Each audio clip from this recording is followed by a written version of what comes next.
1958 and 1961, France did something absolutely horrible. France made the Francophone African countries, and I don't even want to use that terminology, but I only use it for the purposes of conversation. The 14 countries which were formally, but still colonized by the French, they were forced to sign a document that they called the Pact for the continuation of colonization. You heard me. The Pact for the continuation of colonization. If you want your independence, you must sign this. Guinea, Secretary said absolutely not. Mali said absolutely not. France, pack your bags and go on back home. France could not believe it.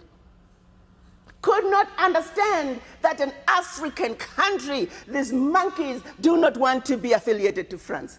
They said, we will show you. So history tells us France went into those two countries, took everything that they thought they had brought to those two countries, including the last teaspoon and chair, proceeded to pour concrete into the sewage pipes, completely devastating the two economies. The then newly appointed president of Ghana, Kwame Nkrumah, in his efforts to rescue these two economies, created the first ever union of any African states, Ghana, Guinea, and Mali. But what that did was it made the other African countries realize that if they go against France, this was the fate that was waiting them. So what do? Wait the pace. And they signed. What did the pact say? One. The pact said, you monkeys, you don't know how to manage your money. So you shall deposit 85% of your bank reserves with the French Central Bank under the control of the French Minister of Finance.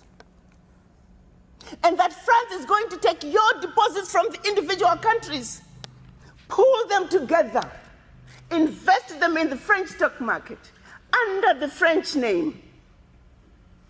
And you, monkeys, you may or may not know the returns. Latest figures are showing this is still going on since 1958. France today is collecting out of Africa over $500 billion before investing. And when they finish investing this money, for every 14 billion out of Africa, they're recognizing over 300 billion. Now do the math. So when it's actually said and done, France is taking out of Africa trillions of dollars every year, and we, the poor Africans, are gladly giving it to France. And the same France has the audacity to look at us and call us poor people. 1958. They went further with the pact. You see, we will also print your own money. We will print your money for you. They instituted what they were calling the CFA, special currency for the African countries, and that only France can print that money for you. They went on to say all the contracts, large contracts, public and private, French companies have the first right of refusal. All your minerals discovered, yet to be discovered, France has the first right of refusal.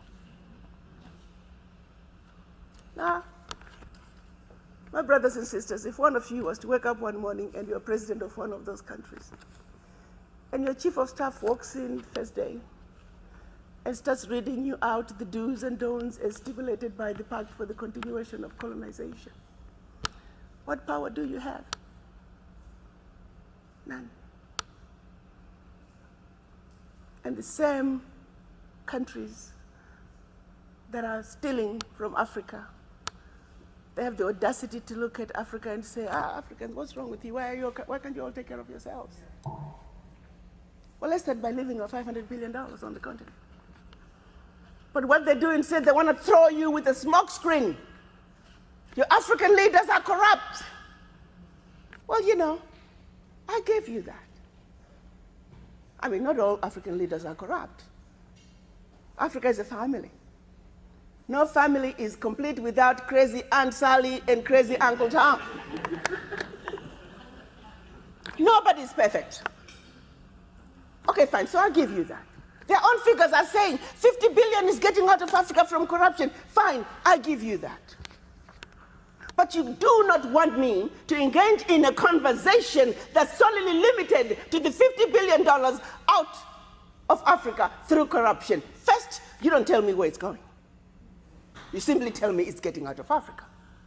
But secondly, there's a bigger thief. You got two thieves, one with a briefcase with 50 billion and the other thief with a briefcase with 500 billion. I am a smart woman. You want me to ignore the one with 500 billion and put all my energies on a suitcase with 50? And by the time the one with 500 billion is done investing, we are talking trillions. Now, do you see how quickly the funds out of Africa from corruption become the larger chunk under the table? And they want you to stay under the table. So you never have to talk about what is on the table. We must wake up, Africans. We must think about our situations. How did we get here?